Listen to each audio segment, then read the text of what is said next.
আসসালামু আলাইকুম। এই পর্বে আমরা আলোচনা করব অধ্যায় 2 থেকে টাইপ 6 এর মুক্তিযুদ্ধের ঐতিহাসিক তাৎপর্য নিয়ে যে গুরুত্বপূর্ণ এমসিকিউগুলো রয়েছে সেগুলো নিয়ে। তো এখানে প্রথমে যে এমসিকিউটি বলা হচ্ছে যে বাংলাদেশের বিজয় অর্জন করে কত তারিখ? আমরা জানি চূড়ান্ত বিজয় অর্জন করে 1971 সালের 16ই ডিসেম্বর। কত সময় ধরে বাংলাদেশের মুক্তিযুদ্ধ চলে? 10, 9, 8, 7 মাস। আমরা জানি 9 মাস ধরে হচ্ছে কি করে বাংলাদেশের মুক্তিযুদ্ধ চলে। বাঙালির শক্তিশালী জাতীয়তাবাদ চেতনার বহিঃপ্রকাশ কোনটি?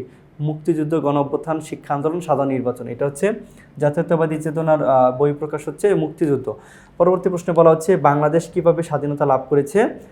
মুক্তিযুদ্ধের মাধ্যমে, জাতিসংঘের মধ্যস্থতায়, আলাপ আলোচনার মাধ্যমে, বহির্বিশ্বের চাপের ফলে। এটা হচ্ছে কি মুক্তিযুদ্ধের মাধ্যমে, কারণ আমরা কোনো আলাপ আলোচনা, জাতিসংঘের মধ্যস্থতা, বহির্বিশ্বের চাপের ফলে কি হয় না, বাংলাদেশ স্বাধীনতা লাভ করেনি। শুধুমাত্র মুক্তিযুদ্ধের মাধ্যমে কি করে বাংলাদেশ স্বাধীনতা লাভ করেছে। পরবর্তী প্রশ্ন বলা হচ্ছে বাংলাদেশের মুক্তিযুদ্ধ অনুপ্রাণিত করে বিশ্ব নিপীড়িতদের, স্বাধীনতা কর্মীদের, শোষকদের। এটা কাদের হচ্ছে কি করে অনুপ্রাণিত করে? এটা হচ্ছে ও শোষকদের তো আর অনুপ্রাণিত করে, এটা আমরা বুঝতেই পারতেছি। অর্থাৎ সঠিক উত্তর হবে 1 ও 2।